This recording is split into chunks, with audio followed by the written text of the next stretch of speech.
Did my child get born while I was on my trip? My son-in-law called with an easygoing tone, oblivious to the funeral that was about to happen. Yes, the child was safely born, I responded, being unexpectedly on the receiving end of my daughter's cell phone call. I heard him click his tongue in disappointment. Damn it. Please switch me to my wife. I'd like to talk to her directly. Your wife has passed away. What? Come to the funeral immediately. Don't joke around. That's too harsh, man. My son-in-law laughed off my words in disbelief. All of this is your fault. You must pay for it, I muttered under my breath and hung up the phone. My name is Mary, 58 years old. Just a few days ago, I had a daughter who was turning 30. Now she lies peacefully in a white coffin. I touch her cold cheek and whisper to her, Karen. But there's no response. As I look at her doll-like face, recent events replay in my mind. If only I had rushed to Karen sooner that time. Just thinking about it fills me with an unbearable regret, and tears overflow endlessly. 1 week ago, my daughter, who lives far away, called me with a worried voice. Mom, what do I do? I'm starting to feel contractions and I'm so scared. It's your first time giving birth. It's only natural you'd be scared. I called the hospital and they told me to come in when the contractions are 10 minutes apart, but I'm alone and feeling vulnerable. Isn't your husband at work and your mother-in-law living with you? However, despite knowing the due date, my son-in-law and his mother had booked a trip abroad. You'll be fine with the midwife when you give birth. The two of them left my daughter alone as she started to have contractions. I was taken aback by their callousness. I advised my daughter to take a cab to the hospital if the pain got too severe, and immediately hopped in my car.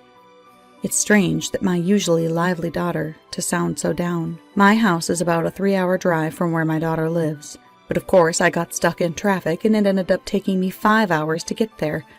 When I finally arrived at my daughter's house, it was already dark and the surroundings were pitch black. Yet, there were no lights on in the house. Did she go to the hospital? Or, surely not. Shaking off an ominous feeling, I opened the front door only to find my daughter collapsed there. In a panic, I cradled her in my arms, her clothes soaking wet, seemingly due to her water breaking, and the floor was drenched as well. Moreover, her face looked so haggard it was hard to believe she was in her last month of pregnancy. I called an ambulance as I tried to suppress my trembling hands. Once we arrived at the hospital and she regained consciousness, it was determined she couldn't give birth naturally, and she was taken to the operating room. Please, let both my daughter and her baby be okay, I prayed fervently outside the operating room. After a while, I heard a baby's cry, and the doctor emerged from behind the door, informing me, "It's a healthy baby girl." Just as I breathed a sigh of relief, the doctor, with a stern face, uttered unthinkable words. "Your daughter lost a lot of blood, and her strength has been severely depleted. We need to monitor her closely for a while. Please be prepared for the worst." What? No, that can't... My daughter, who had just been wheeled out of the operating room and into her hospital room, was utterly exhausted. My daughter was in such a state, with countless needles in her arms and an oxygen mask on her face. The joy of my granddaughter's birth was overshadowed by concern for my daughter, Karen. Perhaps to cheer us up, the nurse allowed Karen to hold her newborn daughter. Upon doing so, Karen opened her eyes slightly and smiled, and shed tears of joy, saying, "I'm glad you were born safely." 2 days later, I was able to have a conversation with my daughter, who had regained a bit of strength. "Sorry for causing you trouble, Mom. As long as you and the baby are safe, that's all that matters. I asked my husband if I could give birth at my parents' house, but he rejected the idea. I thought he'd at least cancel his trip. He's awful for leaving you in labor like that." "Yeah, I might not be able to protect the baby if things stay like this." My daughter, seeming determined, asked me for a favor. That same day, I completed what she asked, and when I reported back, Karen, looking relieved, closed her eyes and fell back asleep. "I wish she would recover. She's so pale." I prayed desperately over and over, but my hopes did not reach the heavens, and Karen's condition worsened day by day. During this time, I called her husband countless times, but all my calls went unanswered. 3 days later, despite our efforts, my daughter departed this world, leaving behind her newborn child. Karen's last words were heartbreaking. "I'm sorry for being such a failure of a daughter.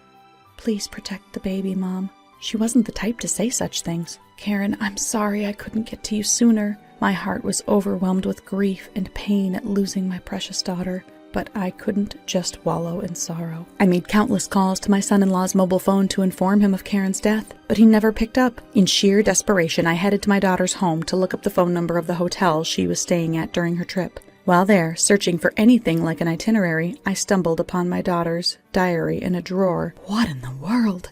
This is horrible! The diary contained a truth far beyond my imagination. As I continued reading, I discovered the real meaning behind my daughter's words when she called herself a failure of a daughter. Overwhelmed with trembling hands and a heart that wouldn't stop shaking, I crouched down right there on the spot. I will never forgive them for causing my child such pain. I'll make them regret this. I held my daughter's diary close to my heart, making that vow with determination. Several days later, her carefree son-in-law returned my call. I'm back in the States. It's the return of the Lord and Master. Has the baby been born safely?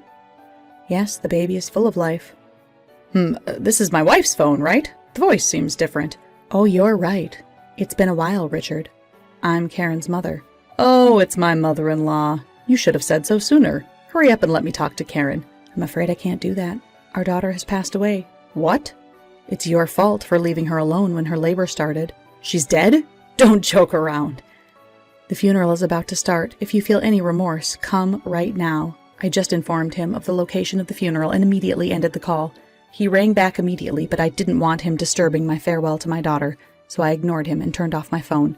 When the time came, the funeral was carried out solemnly. I'm so sorry, Karen. It must have been hard for you, and I'm sorry I didn't realize it sooner. Tears kept falling no matter how I tried to wipe them away. Next to me, I could see my husband biting his lip, keeping his head down, desperately holding back his tears. After the cremation, as I was carefully holding the small box with Karen's ashes, her husband and her mother-in-law finally arrived. They were shocked to see the sorrow-filled faces of those present. Furthermore, it seemed they had come straight from the airport. Her husband was wearing a Hawaiian shirt, and her mother-in-law had on a large-brimmed straw hat with her sunglasses still on. My husband's face turned into that of a demon's. What's with that disrespectful attire? Can't you at least dress appropriately for a funeral? Well, we had to hurry because of what you said. Before making any excuses, apologized to our daughter, sincerely. Then, her son-in-law, rather than breaking down in front of her portrait as I thought he would, let out a snort and chuckled. I should be the one receiving an apology. Who's going to take care of the house now? Anybody can give birth. She was an utterly hopeless wife. What a despicable thing to say. I'm just telling it like it is. His mother, sitting next to him, fervently nodded. That's right. Angry, my hand tightened up into a fist, my nails digging into my skin, a sharp pain shooting up. My usually gentle husband had an uncharacteristically fierce look in his eyes, a sight I had never seen before. Yet, he didn't seem bothered by it. So, did she have a girl? Yes, I knew it. If only you could have given me a boy to carry on the family name. You're just a useless, incompetent daughter-in-law.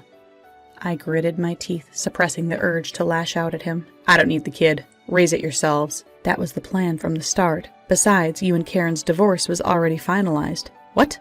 Divorce? I submitted the divorce papers at Karen's request. You wrote them yourself, right? Used them as a threat? Karen, who had been tolerating all sorts of abuse because she believed her child needed a father, had entrusted me with the divorce papers because she feared she couldn't protect the child. Karen won custody, so we will take responsibility for raising the child. You went and filed the papers without permission? But since Karen's gone, by default, I get custody. I'll raise the kid, so pay up child support. Do you understand what you're saying? Yeah, hand over the kid. I'll take care of her for free. Just pay me. How despicable. We've already applied for guardianship, so you're the one who's going to pay child support. Huh? You're greedier than I thought. But I have Karen's life insurance payout. I can afford to pay around $1,000. I was taken back by my son-in-law's words. It sounded like he had planned for Karen to pass away first. Wait, you mean... Everything went according to plan. Karen finally made herself useful, huh? Ha ha. So you deliberately left our daughter. Well, yeah.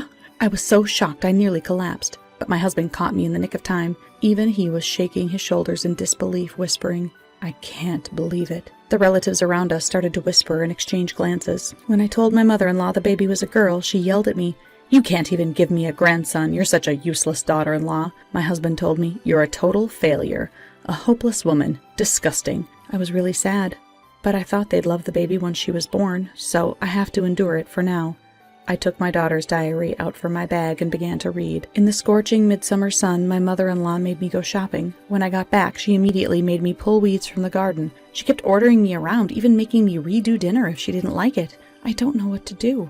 All the reasons for my daughter's exhaustion during her last month of pregnancy were written in the diary. "How dare you take that without permission? You're nothing but a thief. And you made sure we couldn't contact her. Our daughter wanted to come home for the birth, but you made her give up and left her alone. She must have felt so helpless." "I don't care about any of that." They seemed to show no sign of remorse, appearing completely oblivious to the depth of their sins. That's when a thunderous roar from my husband echoed across the room. Enough is enough. Our anger, as well as that of our relatives, was insatiable. We made them prostrate themselves right there on the spot. My son-in-law, finally realizing his situation, changed his attitude, as though flipping the palm of his hand. Okay, I get it. Just give me a break already." "Oh, this isn't over. The president of the company you work for knows what you did to our daughter. You're likely to be fired." "What? Why?" "The president and I are old classmates. It's a small world." And not just that, the neighbors know too. When I went to my daughter's house, a concerned neighbor had approached me. I told him about Karen's death and explained everything that had happened. "Feel the weight of your sins and live the rest of your life in regret." "There's no need to go that far." As they slumped in defeat, I relayed another important piece of information. "Also, I am the beneficiary of my daughter's life insurance." "What? Why is that?" My son-in-law and his mother exchanged a look of utter shock. I found a piece of paper in my daughter's diary. It was a life insurance document. My daughter had changed the beneficiary to me without telling anyone. "I bet it's a real bummer seeing all of your plans fall apart." "Seriously, I was counting on that money." "Also, I've already filed a report with the police for abandoning your responsibility to protect. It'll be quite troublesome since you've added the crime of leaving our daughter for the purpose of receiving the life insurance money." "The police? Please, spare me! Forgive me!" Pale and trembling, my son-in-law and his mother were prostrating themselves on the floor, but I had absolutely no intention of forgiving them. "I will never forgive you. Experience the depths of that." Soon, a police car that one of our relatives had called had arrived. As they were being taken away, the two cried pitifully. Everyone present watched them with cold eyes. Afterward, I hired a lawyer to claim child support from my son-in-law and his mother. I am praying they will be severely punished for driving our daughter to death. Regardless of the crimes they're charged with, they'll never be able to live a peaceful life as they once did. The unemployed son-in-law and his mother, who will forever be pointed at by the neighbors. The baby my daughter gave birth to is now being raised by us. The life insurance money that was paid out will all be used for the baby's life. The sadness of losing my daughter will never disappear, but there are many moments when I feel saved just by seeing this child smile. From now on, I will shower this child with the love that my daughter was unable to express.